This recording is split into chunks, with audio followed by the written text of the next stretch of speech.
What's up, guys? If you're not subscribed, please subscribe. Also, please smash that like button on the video and enjoy the show.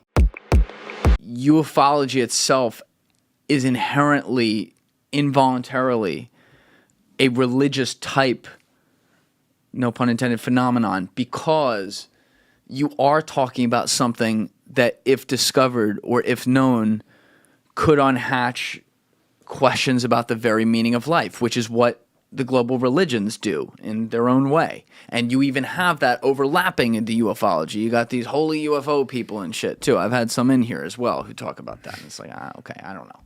But when it turns into that, people will put questions from beyond the realm of this life as a potential explanation at one point or another onto anything that's ever happened, because it's bigger than what happens on this world. So any conspiracy that's happened on this world, or in this world, is not as big as that. You understand what I'm saying? Yeah. So it's kind of like inevitable that It's they do the that. ultimate question. But I agree with you. People will just toss it on everything. Like, oh yeah, Kennedy was killed over aliens. Yeah. Was he? They have people literally make a living talking about Bigfoot's connection to UFOs. That one I don't even understand.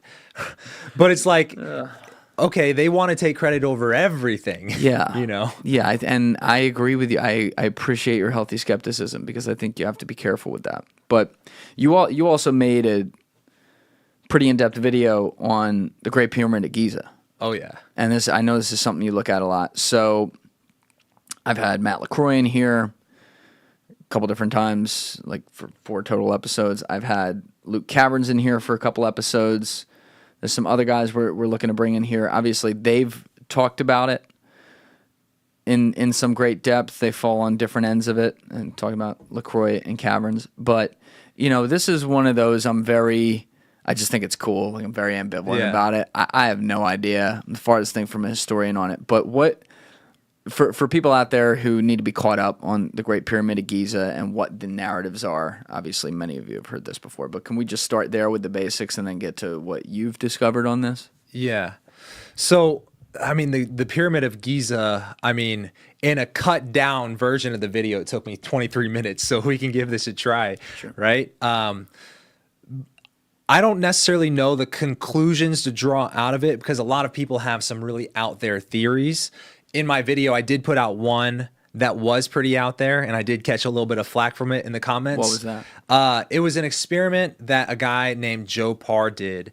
And Joe Parr, and this is real research that you can probably Google and find, and that's how I confirmed that it's a real thing, not just something made up, you know?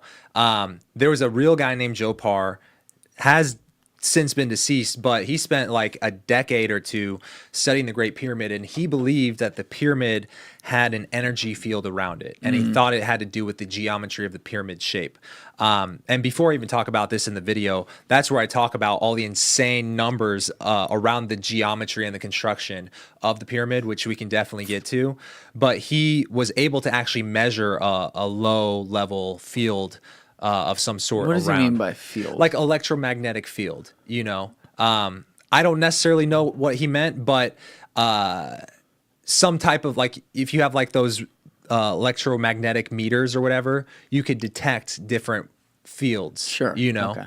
And so he had a theoretical experiment that apparently did take place, where he would have recreations of models that he built of the pyramid, and he would do things like send electrical charges through it, kind of going back to like Die Glock, and he would put like a spinning centrifuge in the center of it. So it's very similar type of I guess logic or science, if you want to call it that, around Die Glock and that wonder weapon that we thought may be connected to Kecksburg somehow, right? So apparently in one of his experiments, he noticed that when he made this field correct with the centrifuge spinning, the pyramid would start to form an energy bubble that would sometimes make it look like it went invisible for a few seconds, and sometimes it would actually levitate a little bit if the bubble was strong enough. The whole pyramid? The whole model pyramid that he built, right? And then he said that he did this experiment so much that he figured out that the effect of the bubble was so strong, and this is directly quoted out of his papers that you can Google and find, that he felt that the strength of the bubble formed from the pyramid was strongest between the dates of December 12th through 16th, and he thinks it has to do with the fact that it's at that time of year that the Earth passes through a flow of charged particles coming from the sun. He thinks it had something to do with the charged particles coming from the sun. So this apparently happened one time where it got so crazy, and this is where it made the cut for my video, where it levitated, and kind of like the ship from the Philadelphia experiment where it like disappeared and then reappeared, it like phase shifted and reappeared embedded into the wall of his lab. And so that one experiment led him to believe that the pyramid may have been some sort of a time machine because of its inherent ability to transverse hyperspace. And that was like his conclusion based off of his conversations, right? Do you think there's anything to the possibility? I'm just playing devil's advocate. Yeah. That it is what the mainstream has tried to say it is for so long, which is that this pharaoh Khufu built a pyramid. It was supposed to be his tomb, and that's what it was. Do you think there's anything to that?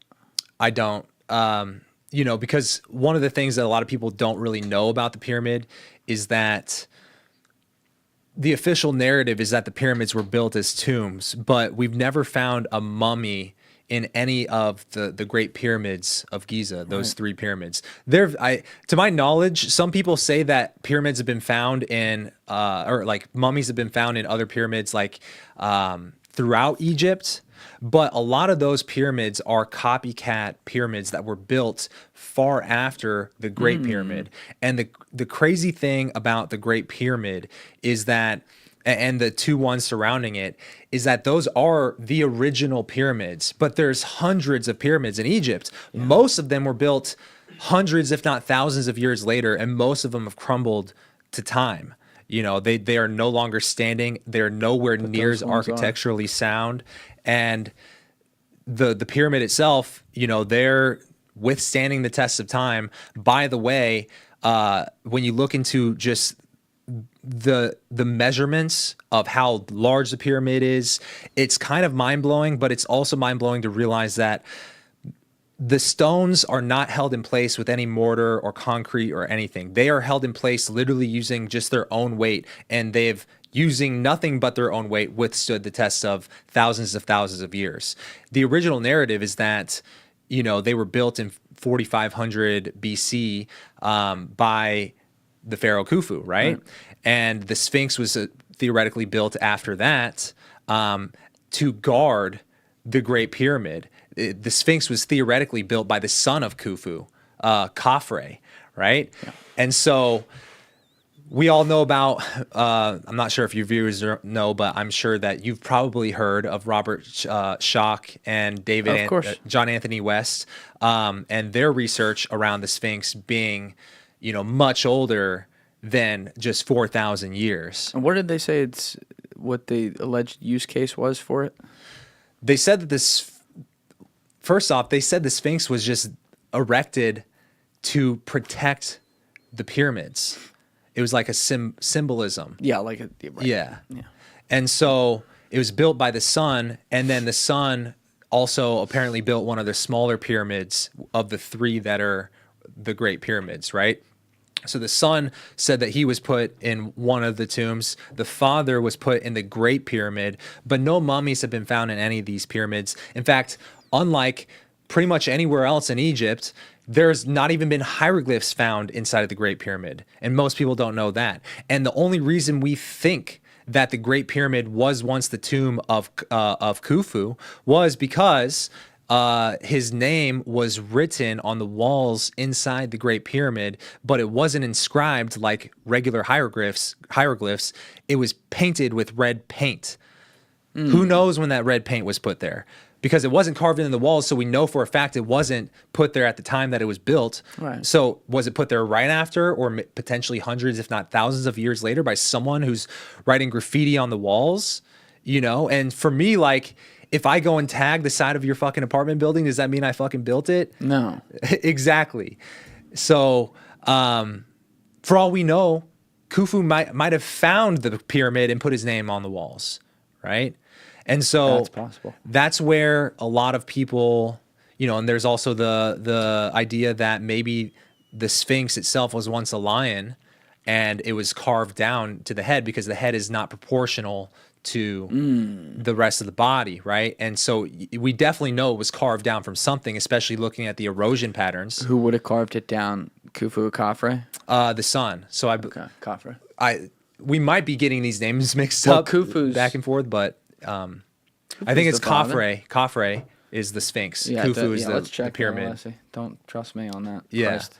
But again, like if they found it and the Sphinx really is older than them by thousands of years, 6,000 years potentially or longer, then maybe he's the one who recarved the head to make it more of a pharaoh like himself. Yeah, But you got it right, by the way. Khafre was the son of King Khufu. got it. So we're good.